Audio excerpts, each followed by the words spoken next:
Welcome back, this is part 10 of What Happened to the Alien and Predator series.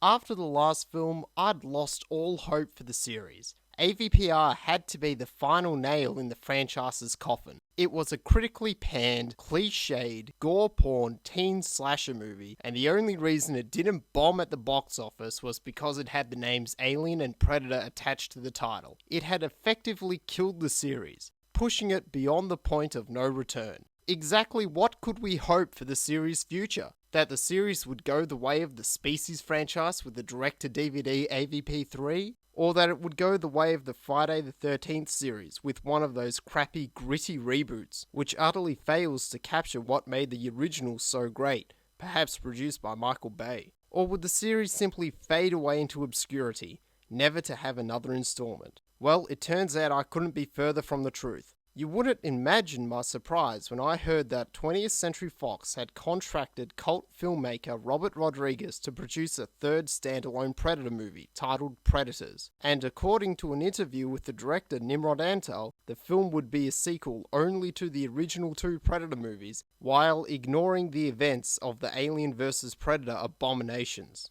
Upon hearing the news, I was both optimistic and skeptical. On one hand, Predators sounded like it was going to be the Predator film we'd been hoping for. The long-anticipated, honest-to-God Predator 3 that we've been patiently waiting for since 1990. The trailers looked fantastic. The producer was a highly respected filmmaker who was responsible for such great films as the Mariachi Trilogy and Sin City. And Fox had let Rodriguez produce the film at his own Troublemaker Studios, giving him near full creative control over the film. But on the other hand, the last good Predator movie was indeed back in 1990, and everything since then has been a letdown.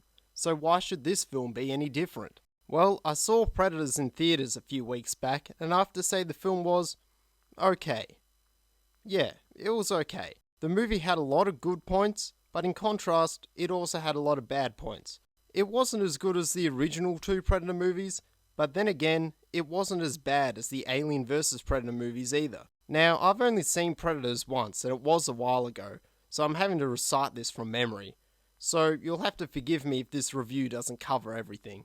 Predators follows a mercenary named Royce as he is abducted by the Predators and released onto an alien jungle planet. Here Royce meets up with 7 other abducted humans who, with the strange exception of a timid doctor, are all cold-blooded killers from around the world, consisting of criminals and soldiers. Royce becomes the de facto leader of the group as they discover the planet they are on acts as a giant game preserve, and that they have been brought to this planet as game for a new breed of predators. Predators, I find, is a film that has a lot of good ideas, but unfortunately, not all of these ideas are executed to their full potential. The film throws quite a number of interesting concepts at the audience, but as for which ones stick, it's very hit and miss. For example, let's take a look at the characters. Royce is a really big arsehole. He's completely self-centered, only caring for his own survival. While he will team up with the other humans, he only does so if they have something they can offer him, using them to further his own ends, and he's more than willing to leave them behind if he thinks that they will slow him down. Multiple times throughout the film, he even stoops as low as to use the other people as bait to lure out the predators. At one point, even booby-trapping a wounded man's body with grenades. He's just a really big dickhead. So yeah, I liked Royce. Sure, he was a jerk, but he's my kind of jerk. Admittedly, I was skeptical when I heard Adrian Brody, of all people, was taking the lead role in a Predator movie, but you know what? He pulls it off. Sure, he's not as big as Arnold, but he makes up for it with his hard-as-nails attitude.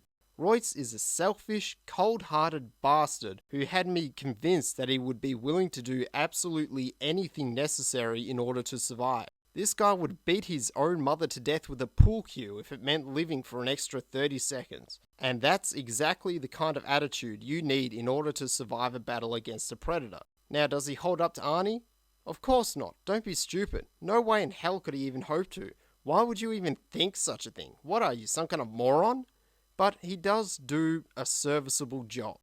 But unfortunately, most of the other characters are underdeveloped. The best example of this probably is the character Nolan, played by Lawrence Fishburne. Nolan is the man that our abductees come across, who was brought to the game-preserved planet years before his game, but has managed to survive by hiding from the predators in an alien structure. Now just think about the potential depth this character could have. Here we have a man who has lived in total isolation on an unknown world for many years, constantly living in the fear that he could be found and killed by alien monsters at any moment. Just what would that do to a man? How would he cope with the loneliness, boredom, and paranoia? Just think of the stories he could tell. Well, too bad we'll never get to explore any of these details because Nolan is killed about 3 scenes after he's introduced. Or how about the character Hanzo, a Japanese yakuza who fancies himself as a modern-day samurai? Again, a potentially interesting character, but he as well is wasted because throughout the film, all he does is stand around the background, not doing anything, and he has a total of 3 lines of dialogue before being killed. I know they were trying to go for the whole silent, mysterious type with him, but there's a difference between being silent and mysterious and just not fucking saying anything. Unlike the Alien vs Predator films, the film does allow time for character development and the building of suspense, and it's somewhat successful at this. Plenty of scenes do have a sense of mystery to them, and they can be a bit spooky, and they do quite wisely hold off showing any of the predators until the later half of the movie. But a lot of this goes to waste due to the film's too fast pacing. The film desperately needed more longer scenes of character development and suspense in order to get me to care about the characters and fear for them. But the film's just a tad too short and rockets along at this breakneck pace, not allowing the audience the time for either of these things. The movie really needed to be about 20 minutes longer. The film introduces a new kind of predator, dubbed super predators, which are bigger, meaner, and nastier than the normal predators we saw in the previous films. I have mixed feelings about them.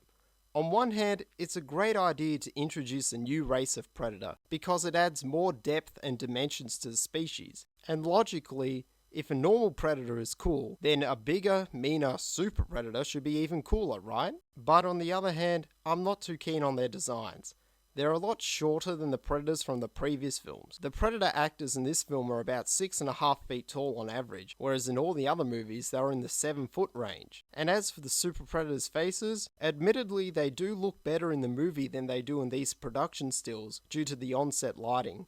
But still, they look kinda goofy, don't you think? And it's strange how their cloaking effects look nowhere near as good as they did in the original films, even though here the effect is done with modern CGI, whereas in the first 2 films they used old-fashioned optical effects. There's a normal predator in the film as well, and it actually looks pretty good, mostly due to the fact that it's a replica of the classic predator design from the first film. But at the end of the day, this predator's role in the film seems only to be killed by the super predators in order to prove how much stronger they are than the normal predators. And sure, the super predators may be stronger than this normal predator, but no way in hell did they have me convinced that they were stronger than the predators in the first 2 films. I mean, the predator from the first film displayed amazing feats of athletics, and could beat Arnold Schwarzenegger to a pulp with its bare hands, while the super predator in this film is killed by little old Adrian Brody.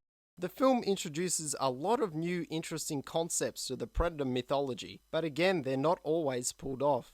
I really like the setting for the film. The game-preserved planet idea works well for a predator movie. It's a frightening concept, being lost in the wilderness in a dense jungle on an unfamiliar world that is under the control of these sadist monsters who are hunting you for sport. And even if our characters do manage to escape the predator's wrath, they are hopelessly and utterly trapped on this planet, stranded somewhere on the other side of the galaxy. It's actually a really good concept, but the setting isn't quite put to its full use. The film hints at the fact that the predators use the planet to hunt all kinds of alien game from around the universe in order to sharpen their hunting skills. Yet in this film, we only see one brief appearance of another alien species the predators are hunting. And I don't think we ever see the predators improve their hunting tactics, as they keep on just using the same old weapons and tactics they have been since the first film. We've got a scene where Hanzo, armed only with a katana, fights a predator which is armed with a gigantic arm blade.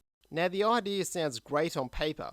Swords are cool, predators are cool, so the idea of a guy armed with a sword fighting a predator sounds great, right? Well, unfortunately, it doesn't come off well in the film. because what we end up seeing is a guy with a sword versus a guy in a rubber suit who's awkwardly stumbling around like he can't see where he's going because of a big cumbersome predator headpiece, and loses his balance whenever he swings his big unwieldy arm blade, which might just be the most impractical weapon I've ever seen in a film because it requires you to swing your entire forearm around in order to use it. Though the scene is well choreographed and beautifully shot, which does make it a bit more forgivable. The film also introduces the idea of a race war between the super predators and the normal predators. Again, this is an interesting idea.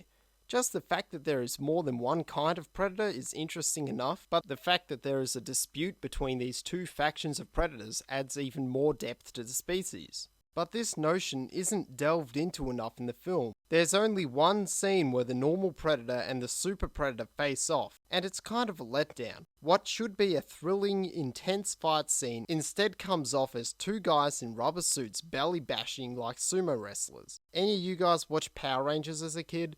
Because that's pretty much what it's like. But you know, a lot of other scenes in this movie were actually pretty good.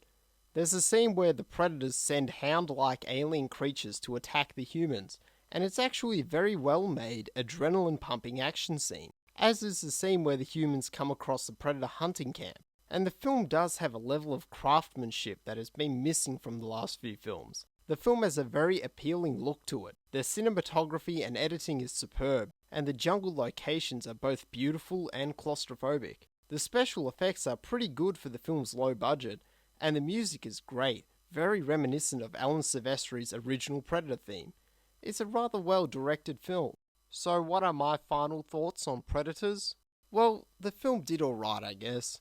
While it didn't quite live up to the original two films, it wasn't god-awful like the shit-stain Alien vs Predator movies were. While it's not quite the Predator 3 we've been waiting 20 years for, it's definitely a step in the right direction for the franchise. I will say I hold high hopes for a director's cut of the film. When watching the movie, it was really apparent to me that a lot of the film had been cut in order to shorten the runtime, as many of the scenes that appear in the trailers do not appear in the final cut of the film. Now let's just say a director's cut comes out, and it restores about 20 minutes of footage, and it were to add a substantial amount more character development and suspense. If that were to happen, it would pretty much address the majority of the complaints I have with this film. So here's open. So now there's talks about a Predators 2, which will probably be again helmed by Robert Rodriguez and Nimrod Antal. Well, as far as I'm concerned, Rodriguez and Antal seem to be pretty smart guys, so I say that provided they are willing to listen to the critical response to Predators and keep doing the things they did right while learning from their mistakes they made, I'm not opposed to their return.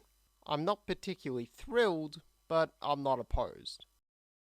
Well, tune in next week, it's time for a wrap-up. We're going to take a look at the future of the series.